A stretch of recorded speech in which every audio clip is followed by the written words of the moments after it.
We are right at the top of the hour, so we are going to go ahead and get started. I'm going to hit record here on our webinar, make sure we're recording things.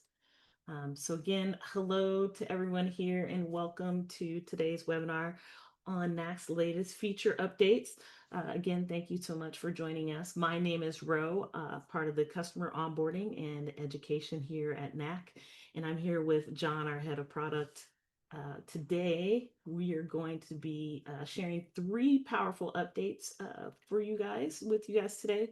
So in just a moment, we're going to play a video where John and I will walk you through two-factor authentication, our improved connection features, and our new page access view.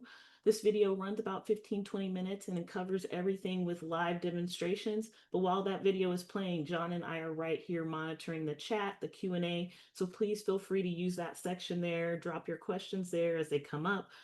Drop any questions in the Q&A. We'll be keeping an eye out and offering up responses, but we're going to spend some time towards the end of this webinar to open it up to live Q&A. So again, you'll have an opportunity to ask questions about what we've demoed and shared here immediately after the video.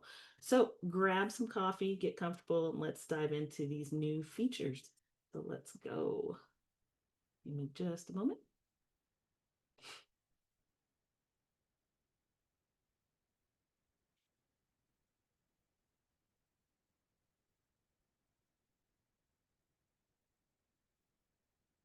All right, hopefully everyone's able to see the video. Let me know if not. I'm going to hit play.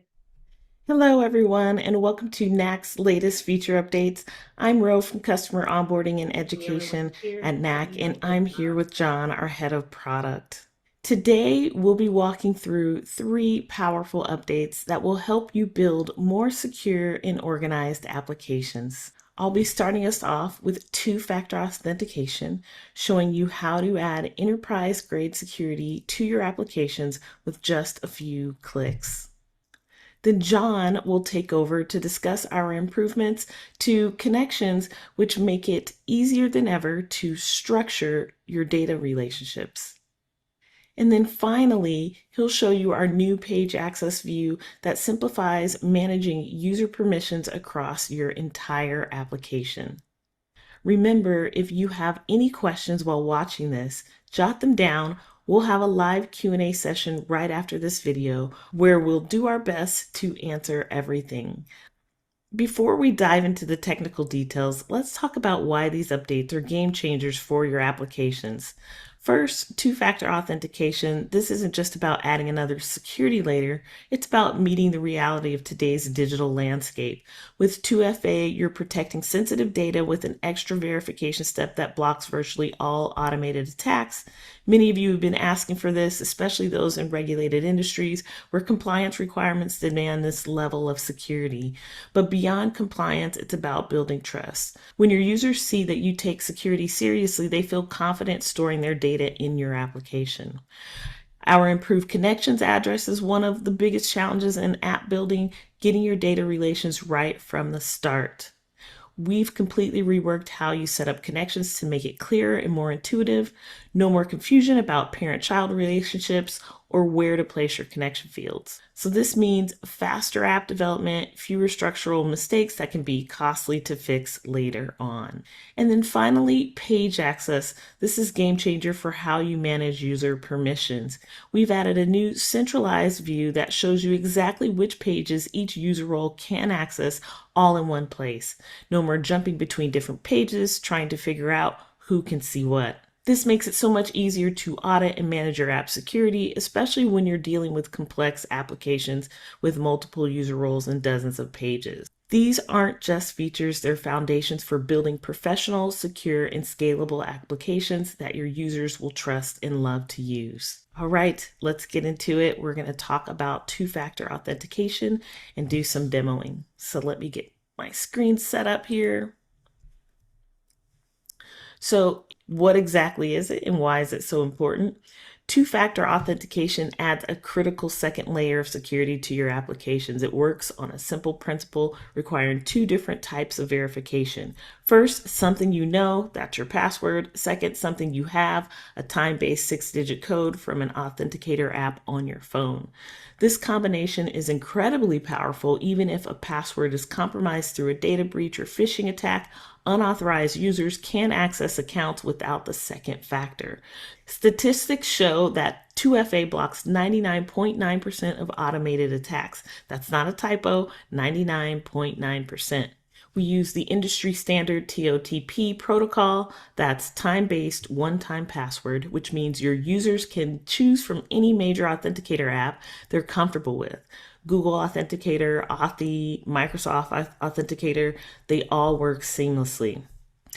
The setup process is designed to be as user-friendly as possible, so nothing complicated, no complicated technical knowledge required. Your users simply scan a QR code and then they're protected. It's security made simple. So what makes our 2FA implementation special? It uses flexibility and ease of use. Activation is incredibly simple. You enable it with one toggle in your security settings. That's it. No complex configuration or technical setup required. You can choose to apply it to all users immediately or roll it out to selected user roles for a phased approach. But here's where it gets really powerful. You maintain flexible control. So if you need to exclude a service account or an account that's used for automated purposes, no problem. You can disable 2FA for specific users. Have a user who's locked out because they lost their phone, you can temporarily disable their 2FA requirement so they can log in and set up a new device. This user experience has been carefully designed to be intuitive. When users first log in after you've enabled 2FA, they're presented with clear step-by-step instructions. They can scan a QR code with their preferred authenticator app, verify with the code, and they're done. This balance of security and flexibility is what makes Knack's 2FA implementation perfect for real-world applications where you need strong security without sacrificing usability. Now let me show you exactly how this works in practice. I'm going to demonstrate using my maintenance tracking application. This is a real-world example where technicians and managers need secure access to equipment data, in this case telescopes and maintenance records. All right, let's dive into it. So as I mentioned, we're in our telescope maintenance tracker app and we want to enable our 2FA. So we're going to head to our settings. We're going to go to user logins and you're going to find your 2FA authentication settings here. And this is it. When we literally said this is very easy to set up from a technical standpoint, this is it. You're just going to enable this for all your users. You're going to get some instructions here. Again, advise always to read through what you're seeing on the screen, and it just kind of lets you know what your users will need to do. So we're going to go ahead and enable this for all users. So one thing to note here, 2FA is available with our Pro plan and above. And if you are on our classic or next gen version of our builder, both versions have access to 2FA. So now that we've this enabled, we can come over here to our users and you can see we've got 3 different users. We've got our volunteers, technicians, and administrators. We're going to focus on technicians. I can come into here to my technicians and you'll notice when I come to this option here for my settings for an individual user, I can disable that 2-factor authentication. So what I mentioned earlier, being able to disable that is possible, which is really nice. Again, if you have people who forgot their password, lose their phone, and you need a way to let them be able to get access to their account, you can disable that information here.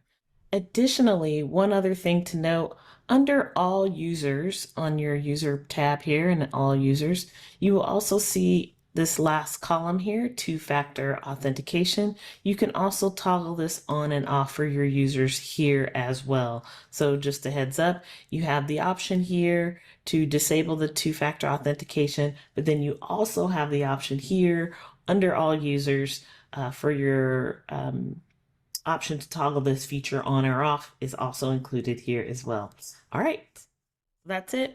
Those are two really important settings to make note of. So let's go ahead and test this out. What does this look like in the live application? Right now, let's take a look here at our pages. We've got our jobs page that has a login. We're going to actually go to that particular page. And this is where we'll see the login information. So we'll go ahead and start to log in as a user. I think I'm going to log in as Sarah. And then I'm going to hit submit. And here is my two-factor authentication information for that user for this very first time. So let's go ahead and get this set up. So I'm just going to scan that QR code with my phone.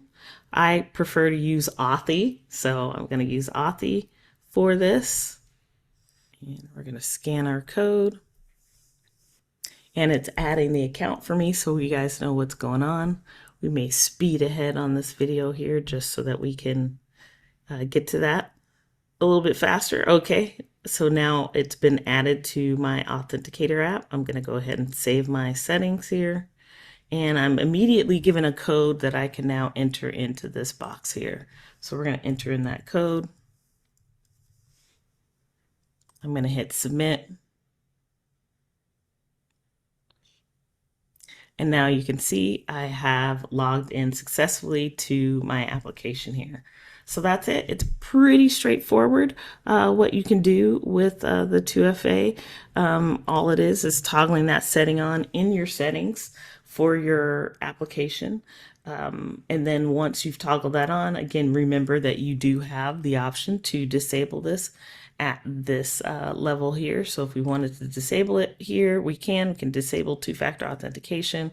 We do the same thing for Sarah, who we just set that up for.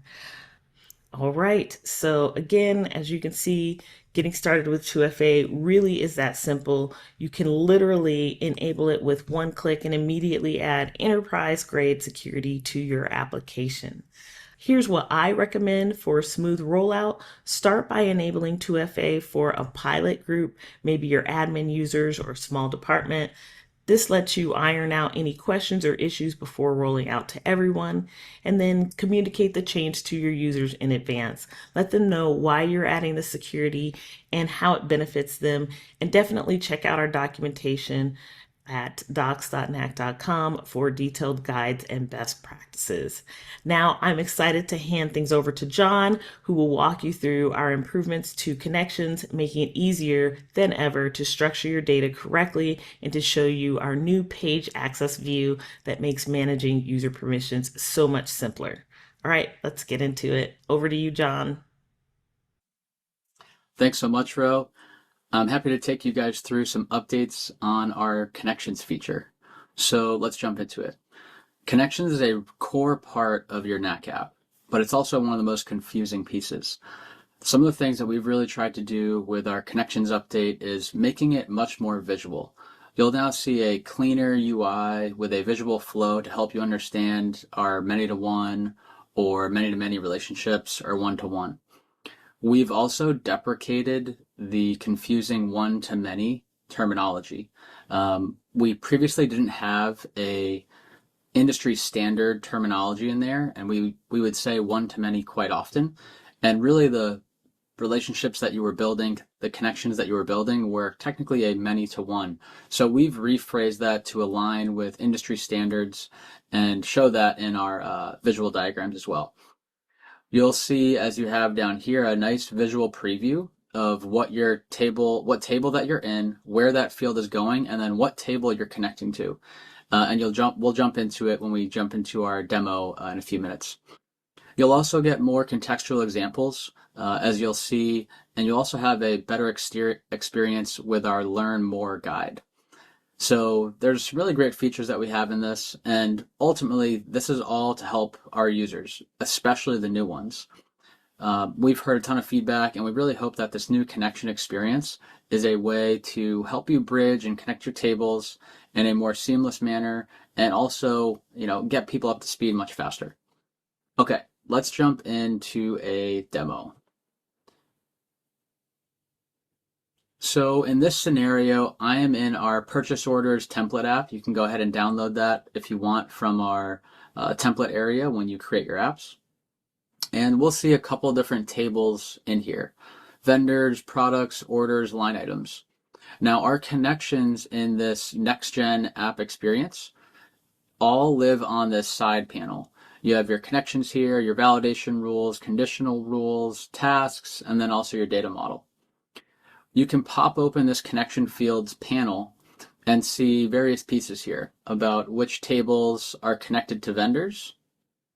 And if I go to a different table, if I go to products, I can see, okay, there are actually connection fields in this table. And that's really key, is trying to understand and know what table you want to put that connection in. So you can see here, I have a vendor connection field in my products table. And if I come in here, I can see that it's a many to one. So the most common relationship that you'll be building. And you can come in here and say, all right, I have a way to select my vendor on my specific product. And that's really the most common way to do it, is you will want to be putting your connection field in these scenarios on the table that will have multiple. So in this side, right, the products area, one vendor can have many products. So I want to put my connection field on the products table. Let's go ahead and jump into probably my favorite part of this, is seeing what that new UX looks like. So in order to do this, I'm going to build a new table. I'm going to call it a vendor contacts table. And in this scenario, we want to have all of our contacts be able to be associated to one vendor. And one vendor can have multiple contacts. So in this layout, I'm going to be putting our relationship on the vendor contacts table. So I can see I have nothing yet here. If I hit add connection, now I have this nice visual layout that lets me see what I want to do. I know I want to connect to the vendors table, and I can see here that the default option is many to one. And you can see multiple vendor contact records can link to the same vendor record. Yep, that's correct. Each vendor contact record can link to one vendor record. That's correct. Now there are a couple other visual updates that you will see here if we do that. You can have a many-to-many relationship, and notice how that diagram changed. You could also have a one-to-one relationship, and notice how the diagram changes. In most scenarios, though, you're going to want to do a many-to-one, in my experience. I'll go ahead and say vendor, and I hit submit, and now you have that connection made right there. So that should be helpful. And another piece too to help you guys out is in this settings area, you can see the vendor name and you have details about it. And if you have a classic app that you've now transitioned or switched over to a next gen experience, which is where this new connection experience lives, you will also see that the one-to-many terminology has been deprecated. This actually caused a lot of confusion and questions about why would I want to do a relationship like that. So we really tried to standardize it and keep you focused on the many-to-one scenarios. And if I can click in here, you'll also see more examples. When you click that little eye icon, you can see, hey, here's what a many-to-one relationship looks like. Here's what a many-to-many looks like. And then here's what a one-to-one looks like. So hopefully that is some exciting and helpful news on the connections front. Okay, the next feature that we're going to go through is our page access feature. We launched this a few months ago, and this is a great way for you to quickly understand what pages, public pages, private pages that are protected by login, that each user role has access to. The goal of this feature is to help you quickly see, hey, can this patient or this doctor actually log into this area that I've created in my pages part. As you'll see, there's a 2-column layout where you can see what pages they can versus can't access. And the whole hope here is that this speeds up permission audits, troubleshooting, and also lets you easily and quickly change access with our edit access button. So let's go ahead and jump into it. So in my app here, I have a practice management system app. And imagine I'm a healthcare provider, doctor office. I've got a bunch of different tables here with medical codes, insurance, appointments, etc. And I also have multiple different user roles. Now, you'll notice this new page access tab. This is available in our next gen experience. It's also available, only included in our pro plans and above. And you can come in here and see I have my usual users table, patients. And when I click this page access tab, now you can really quickly see all the pages, this top level pages that this role can access on the left and that this role cannot access on the right. And you have a button here for editing access to that specific top level page. And if you come over here, this is a pretty big app, actually, a pretty big template app. You can see there's a ton of different logins. So really being able to understand what each area, what each user role has access to is pretty key. And let me just take you through a little bit more of an update here. So I might be looking at this and seeing, okay, this user can access, this role can access the patient images page, but that's a public page. Maybe I want to make that accessible only to our patients. So I can click this edit access button. And when I do that, it automatically adds a login page. And you can choose what specific roles that login page has access to. So I can come in and hit patient and I hit save. And now if I go back over to my user roles, I can come over here to page access and you'll see, boom, that this patient images login is now only for our patient page. So hopefully that helped. And yeah, and now we'll move into Q&A. All right, thank you.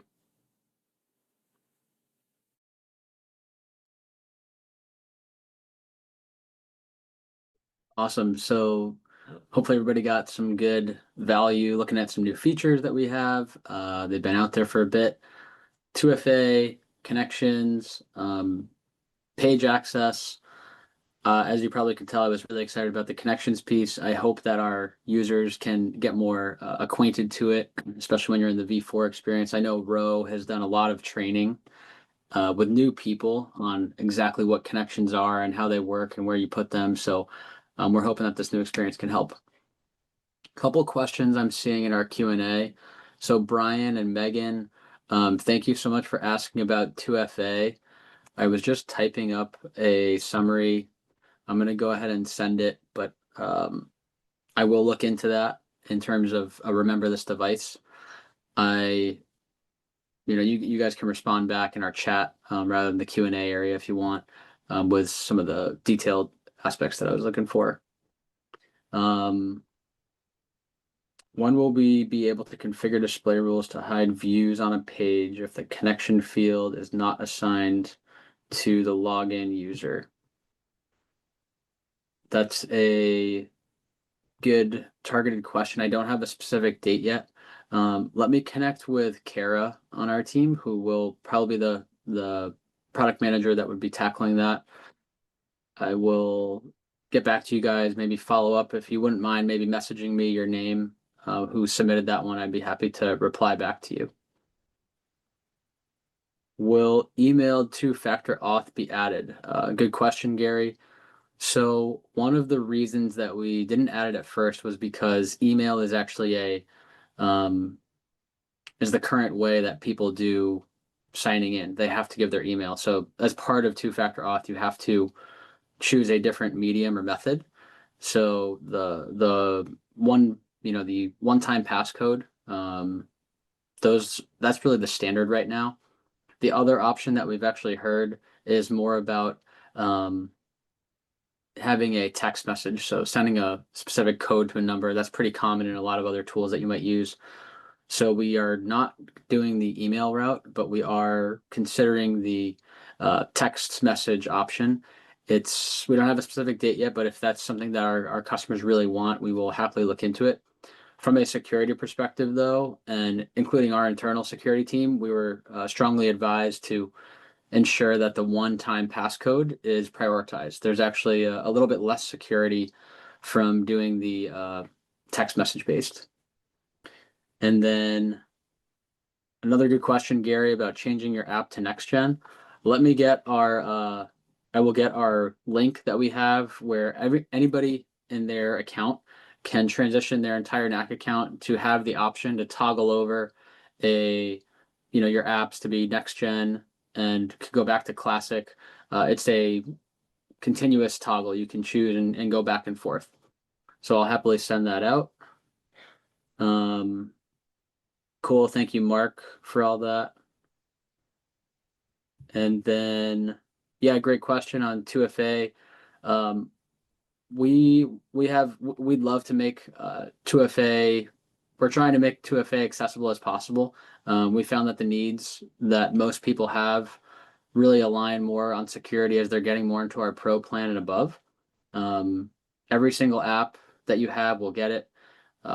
It's all included. So as part of what we offer in our pro plan, that's one of the things that we're trying to help our customers see value in and increase their use cases in security. Cool, Mark. I'll happily send you that too. We have a question around, it's a similar question around keep me logged in and some suggestions around example that Duo Mobile has where you can log into websites with 2FA through Duo and stay logged in without repeating the 2FA. Okay, cool. Oh, thank you. I didn't see that one. Thank you, Megan, for that. I'll take a look at that. Thank you for the specific option there. And then I'm getting our sign up link right now. So let me,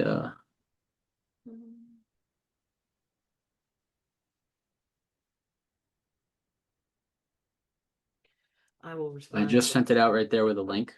that. And we are close to launching it for all of our customers, toggling it on for everybody. We're finishing up our pivot tables. We're finishing up our record history experience. We're also introducing system fields. So seeing things like record ID, last updated by, created by, owned by, things like that, created, date last updated, date time created, date time last updated. So all of those aspects we're going to be weaving into next gen as well. I'd say by the end of this month, maybe early next month, we will do a big batch of our existing customers, turning it on. And a couple other exciting pieces. We have custom CSS very close to rollout in our next gen experience. And we've been spending a lot more time on the custom code from the JS side, JavaScript, and more extensibility support and how we can get that weaved into our next gen area. So that has we have 3 or 4 chunks of work that Kara and I will be doing actually likely an entire separate webinar on how we're bringing that functionality and key piece that our existing users know and love into our next gen experience. So we'll have a dedicated webinar on that probably in the next 6 to 8 weeks or so.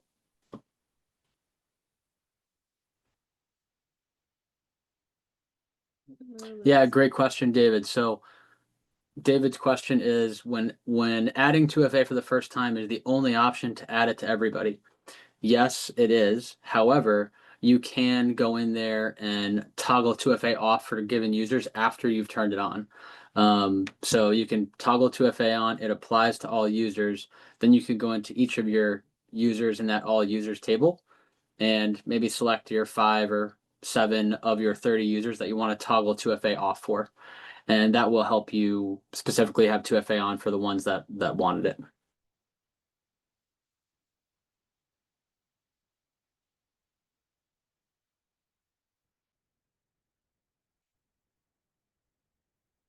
Yep, good comment on the SMS part. Yeah, as it's not as secure as the one-time passcodes. Is a development area, Gary, is a development area coming so we can see our new features before turning them on live? Most of our features are generally in the building experience, and anything that you can leverage there, we try to have them be applied to that live app as well. So the page access one is actually not really changing much aspects. It's really a visibility chunk, a governance piece. It's more of a bird's eye view into it. So we'd be happy to take feedback if you guys start using it. and would like more functionality in, or something's not clear. So as we toggle these features on, we do announce them in our release notes, which we do every Tuesday. And that's a great place to subscribe to if you want to see exactly what we're rolling out. We announce our early access chunks in there as well. And it's a great way to see what we're rolling out each week. I will put a link to that one as well in our chat here. And you can hit the subscribe button in there if you'd like. Here's our weekly release notes.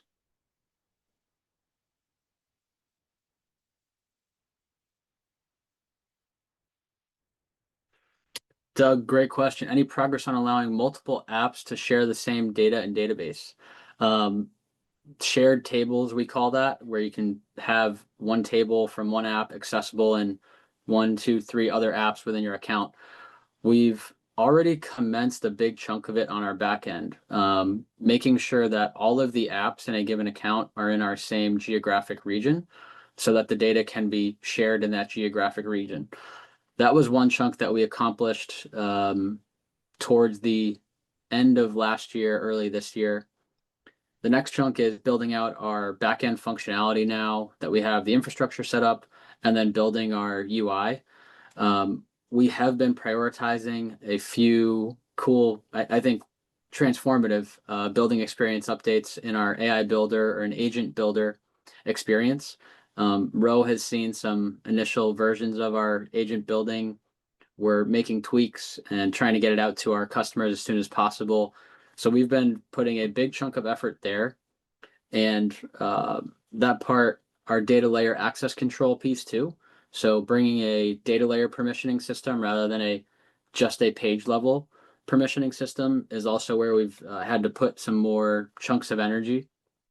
And once we have those two pieces rolled out by the end of our AI builder, our agent builder, we'll have our first version available by the end of this quarter, early next quarter, and our data layer permissioning chunk probably by mid to end of October.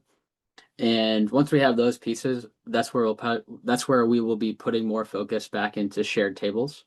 I know it's something that our customers have wanted, so it's very much on our radar.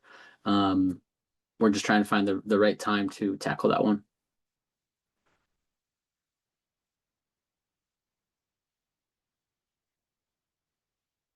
Good comments about themes. I'd be happy to do an update, maybe in our next product webinar that we do, Ro. We could probably go through themes and the major update that we did from that into that experience. So that just got rolled out last week, as you probably saw in release notes.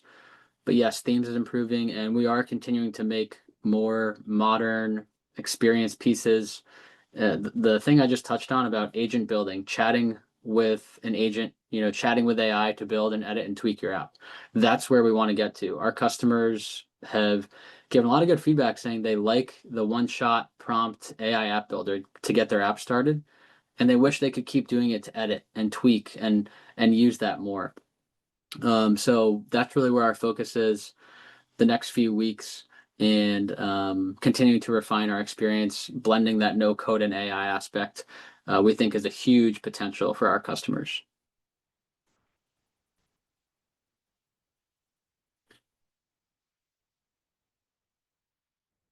Okay, cool. Enable the table of a page access information to be exported to CSV.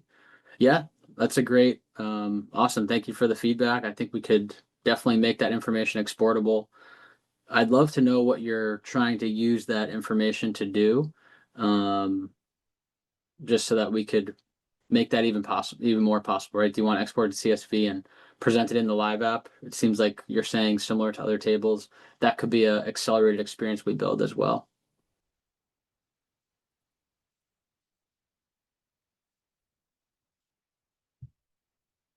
Kostas, great question. AstroDB.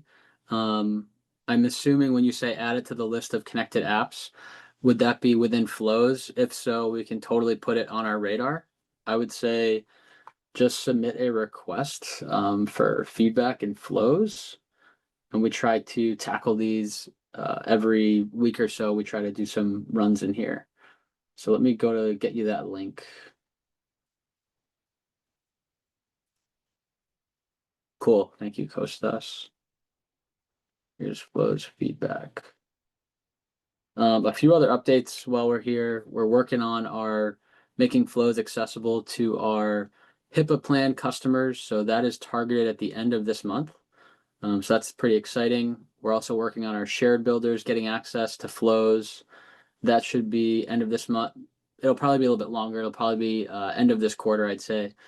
And then some UX updates to flows as well, making it a bit more canvas oriented than just two steps. So we have some UX improvements coming too.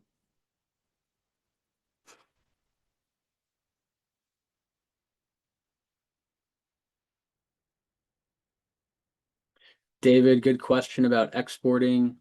Could you do a user select on which records to export?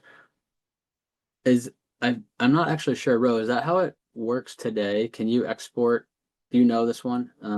If you have, you Uh, know, 50 records selected or filtered, can you export only those 50, or does it do the entire table of 1,000? yeah, so I think what David's trying to do is to specify which records he wants to export a little bit easier than this, because right now what you'd have to do is filter potentially and then check off the ones that Mm, you would want to then export, which you should be able to then export the ones that are selected. However, I would need a little bit more context to understand um, user select, which records to export, like how that would work differently than filtering in the back end. yeah, let us do some testing on that, David. I'm taking a note on my side. We can get back to you. Yeah, David, is this the live app or the builder? Okay. Live app. Okay. Okay. That would be a cool feature. It's kind of like the along the lines of batch Yeah, yeah. updates, being able to batch export specific records.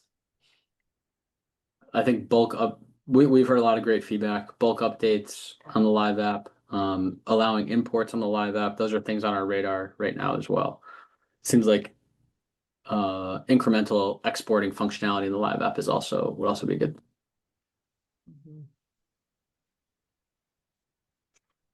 Let's see. We've got about 7 minutes here.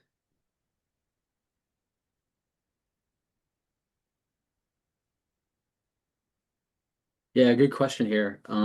Advanced flows, especially when you get up to multiple steps, I don't know if 10, 15 steps in your flow might be cost prohibitive. I think you're referring to transactions and step consumption. So happy to talk about increasing plan limits and what you might find more appropriate. We do have add-on packs that have volume pricing in them. So that is one thing we did try to specifically increase versus our initial launch and the pricing that we had there. Um, I think it's anonymous here, but if you can definitely send me an email with some of your specific, hey, here's my flows, it's using X amount. I think this amount might be more in line with what we should be able to use and then have to purchase extra when I go beyond that. I'd be happy to consider that. We are looking at different options for how we might be able to give our customers some more chunks as we approach next year.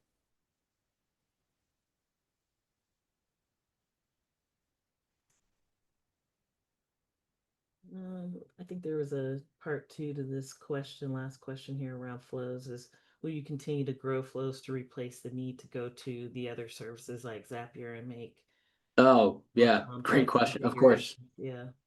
Yeah. Yeah, for sure. We are definitely focused on increasing flows, making it easier to use, increasing our documentation. We talked about a couple functionalities earlier with shared builders and UX, so it's a big part of how we want to move forward. Um, One of the things that we're working on in Q4 will be we're going to be launching an agent building chat to edit and build your app that will be able to build your tables, your pages, change themes, change layouts of your pages, edit. build relationships. And part two that we want to introduce is building flows from a chat. Hey, create an integration to HubSpot so that I can, every time a contact is updated in HubSpot, I receive it in my Knack contacts table. So that kind of chat-based building is another thing we're trying to weave into our flows experience. We think that our customers can really get a lot of value from integrating all of these into a more universal chat style experience.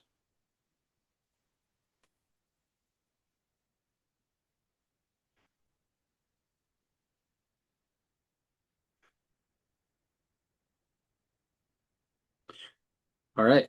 Well, Let's see. yeah, anything else that people have? Anything else from you, Ro? Nothing more from me. A lot of great questions. We appreciate you guys for hanging out with us today. Yeah, excellent. We'll see you guys in a few weeks and happy Knack building. Yep. Bye, everyone. Thanks for joining.